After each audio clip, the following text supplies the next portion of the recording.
Good morning, family. I'm Stephanie Wade. I'm HYBASIA, helping your brothers and sisters in Africa, and I'm also the Creole Griotess. I just love this scarf, y'all. I can wear it many different ways. I'm wearing it like this because it's the morning, y'all, and I got on my pajamas. And I decided, why not just cover my head this way this morning? The birds are not up yet, so I'm waiting on them. Even though it's like 6 something in the morning, they are going according to the sun. So I guess the sun is slow this morning. So once they start their little song and the sun starts coming up, I'll start recording. But I just wanted to talk to y'all a little bit. If this is the first time you're coming to my channel, please subscribe. Just hit that subscribe button below. It's free, y'all. And thank you for coming. And if you're returning and you just watching and not converting it to a subscribe, what are you waiting for, y'all? It's free. I'll be monetized when I'm in the next universe at this rate. So anyway, y'all know I'm here for a time. And when it's time to go, I'm out until I come back. I go back home and save more money so I can come back and do more projects for HYBASIA. And as I learn how to do fundraising better, and I have more people that's inside of the organization of HYBASIA, meaning my patrons, and we get together and do fundraising, even if it's virtual fundraising, I'll be able to come back and do more projects and stay longer. So consider becoming a Patron and being a part of the HYBASIA family. And you get to hang out with me when I'm here, y'all. And when I'm not here, I'll be having my people take you on the land. Because it's not going to be open to the public out there in the food forest until at least 2 years from now, when the forest is looking like a forest. Right now, it's just a baby. And we still have to fence it in. When we're getting pricing and all of that, it's complicated, y'all. It's not just like going to a fence company and just say in the world, like Curtis Mayfield used to say.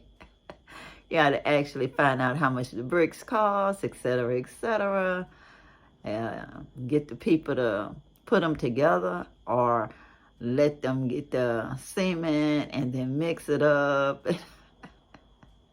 Yes, comparing cost to cost and time and all of that, with time being money. But anyway, it'll get done before I leave. But y'all, it's good being here in the motherland. I love it, y'all. And whatever issues I have, I don't actually think of them as problems when it happens. I just think of them as situations that I have to find out. I have to find out the answers. It's always a solution to a situation. And it's the way that you look at it, knowing that everything is on a time frame, that one day, soon, but I'm trying not to rush my life away, I'll be going to a different location, still in the Gambia, for still quite some time.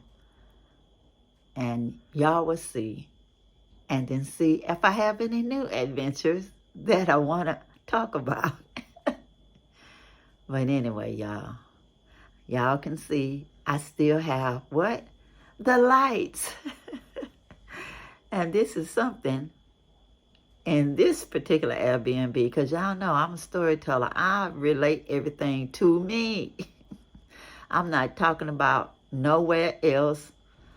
And I'm talking about the continent of Africa. I'm talking about specifically the Gambia, where they speak English as a main language, because it's the language of money. They go to school and learn English, y'all. Some of them learn English before they go to school. Some of them can't even speak another language.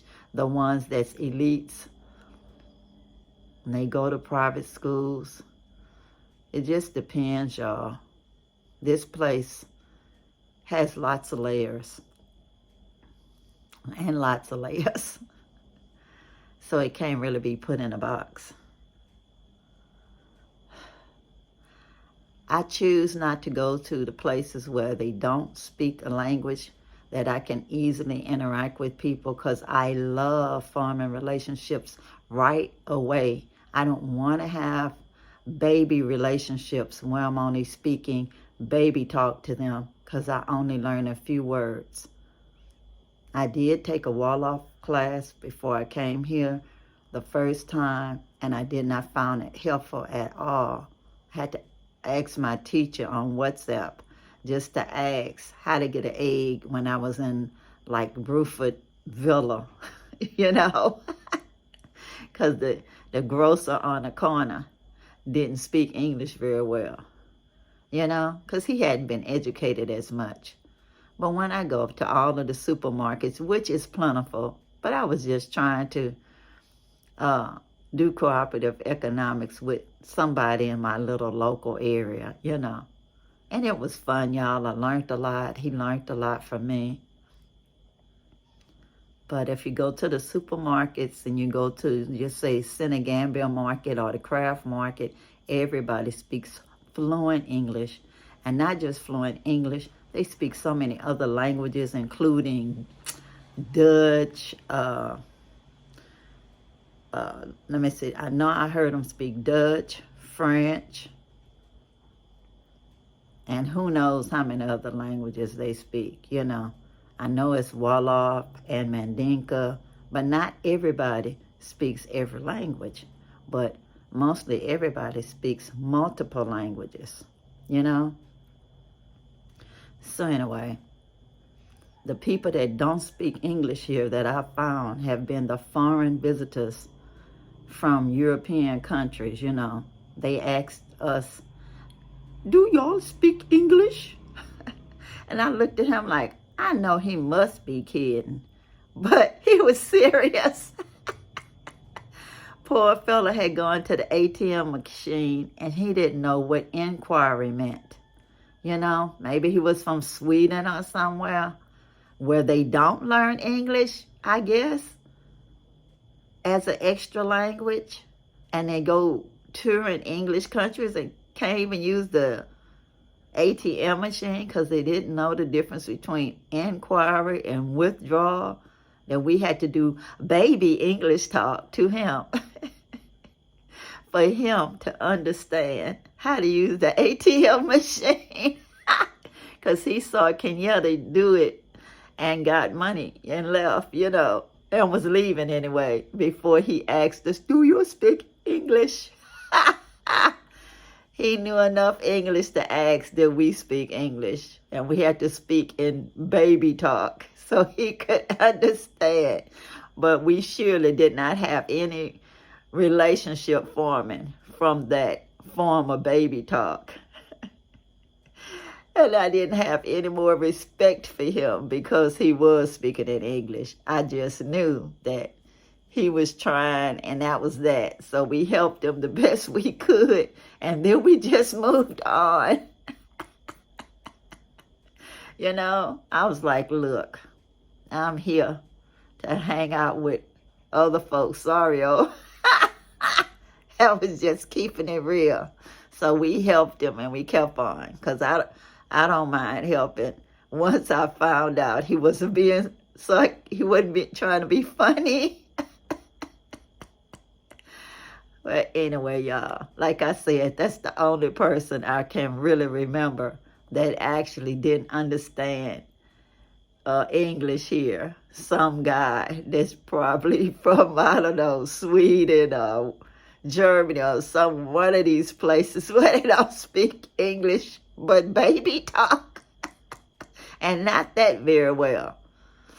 But at least he didn't have to go into the bank and try to ask the people in the bank with his thick accent and his limited vocabulary, But anyway, stay tuned. I'm waiting on the birds, okay? Well, guys, it's 6:40 in the morning before sunrise. I think I woke the poor birds up this morning. It was, I don't know, and maybe they had a hard night last night. I don't know.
I'm gonna go to another window, y'all.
Well, guys, I hope y'all enjoyed listening to my birds this morning.